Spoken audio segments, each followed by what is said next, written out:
د میدان وردګ ولایت نرخ ولسوالي چې د تیرو جګړو له امله ورانه شوې اوس یې د رغولو چارې پیل شوې. دغه ودانۍ چې 20 میلیونه افغانۍ لګښت ورباندې راځي په 200 متر مربع ځمکه په 3 پوړونو کې رغول کیږي. د تامیناتو د معاینت تر چتر لاندې د تعمیراتو د عمومي ریاست په نوښت باندې د میدان وردګ ولایت د نرخ ولسوالي د تعمیر د افتتاح شاهدان یو.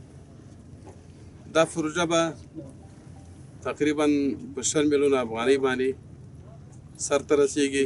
د محترم معین صاحب نه او رئیس صاحب محترم نه دواړو نه موږ دا غوښتنه ده چې څنګه د ولسوالۍ په هغه کې له موږ سره پوره همکاري وکړله د جوړولو په هغه کې، نو همدغسې موږ غوښتنه ترې کوو چې د قمندانۍ تعمیر هم د موږ مکمل تخریب ده او په دې کې هم له دوی نه پوره همکاري غواړو.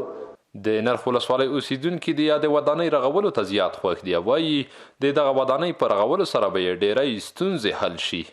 دوی وایي وړاندې له دې به اداري کارونه په ډیرو کمو خونو کې ترسره کېدل.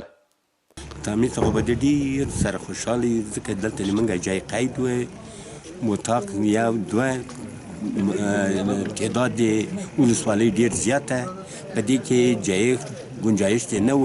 یو په شعبه کې به چې وم کوم مطاقونه دي په یو شعبه کې 2-3 مامورین به هر هغه چا کوم مراجعین به چې راتلل هغوی خپل مشکل په ډاډه زړه نه سو ویلی. د ویلو ده چې د میدان وردګ ولایت د جغتو ولسوالۍ لپاره هم د ودانۍ رغولو د بنسټ ډبره کېښودل شوه چې په دغه ودانۍ هم 20 میلیونه افغانۍ لګښت راځي او په 6 میاشتو کې به ګټې اخیستنې ته وسپارل شي.